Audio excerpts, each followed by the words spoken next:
الله الرحمن الرحيم اعوذ باللہ من الشیطان الرجیم بسم اللہ الرحمن الرحیم۔ ناظرین کرام، آپ کی خدمت میں ماہ محرم کے مناسبت سے تعزیت پیش کرتے ہیں۔ ہمارا موضوع امام زمانہ کو مسلم صفت اصحاب کی اور دوستداروں کی ضرورت۔ اس سلسلے میں گفتگو کا سلسلہ شروع کرنے سے پہلے ہم ایک کلی بحث کرنا چاہتے ہیں، پھر جزیات میں داخل ہوں گے۔ آخر وہ کیا صفات ہیں جو اصحاب امام حسین میں پائی جاتی ہیں اور ان کو دوسرے ائمہ طاہرین کے اصحاب سے ممتاز کر رہی ہیں؟ یہ وہ صفات ہیں اور اصحاب امام حسین ان صفات کے حامل تھے کہ جس کی بنا پر امام حسین علیہ السلام نے فرمایا تھا کہ میری نگاہ میں ایسے اصحاب نہ میرے نانا کو ملے، نہ میرے بابا کو ملے، نہ میرے بھائی حسن کو ملے۔ آخر وہ کون سی صفات تھیں یا وہ کون سی چیزیں تھیں کہ جنہوں نے اصحاب امام حسین کو ممتاز کر دیا تھا؟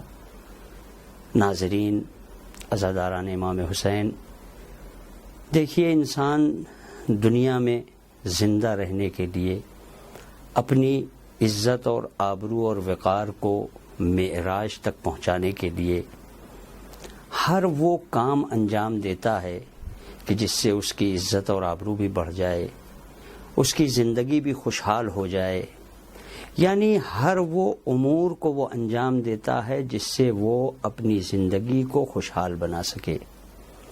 اصحاب امام حسین نے ان تمام چیزوں کو ترک کر کے موت کو اپنایا تھا، اور صرف ایسا ہی نہیں کہ موت کو اپنا لیا تھا، بلکہ ایسی موت کہ جس نے ان کو زندگی عطا کی تھی۔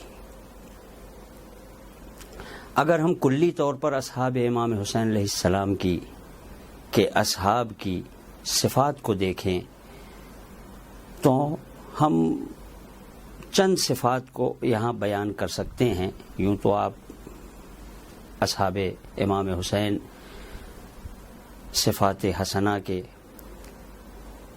ہر وہ صفت کے جو حسن ہیں، جو اچھی صفت ہیں، اس کے وہ حامل تھے۔ ہم یہاں چند کا ذکر کرنا چاہتے ہیں۔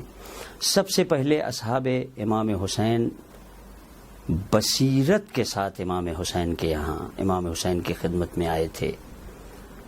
یعنی ایسا نہیں ہے کہ صرف اندھی تقلید تھی، ایسا نہیں ہے کہ حسین بلا رہے ہیں اس لیے آ جائیں، نہیں، بلکہ اس زمانے کے اور ان ایام کے تمام حالات کو مد نظر رکھتے ہوئے حسین ابن علی کی آواز پر انہوں نے لبیک کہا تھا۔ بصیرت تھی ان کے پاس، وہ دیکھ رہے تھے کہ حسین کا ساتھ دے رہے ہیں، یعنی دین کا ساتھ دے رہے ہیں، یعنی مذہب کا ساتھ دے رہے ہیں، یعنی خدا کا ساتھ دے رہے ہیں، یعنی قرآن کا ساتھ دے رہے ہیں، یعنی حسین ابن علی کو وہ عین دین، عین مذہب سمجھ رہے تھے۔ ایسے بصیر لوگ تھے یہ کہ جن کے سامنے اگرچہ واقعاً حقیقت یہ ہے کہ دونوں طرف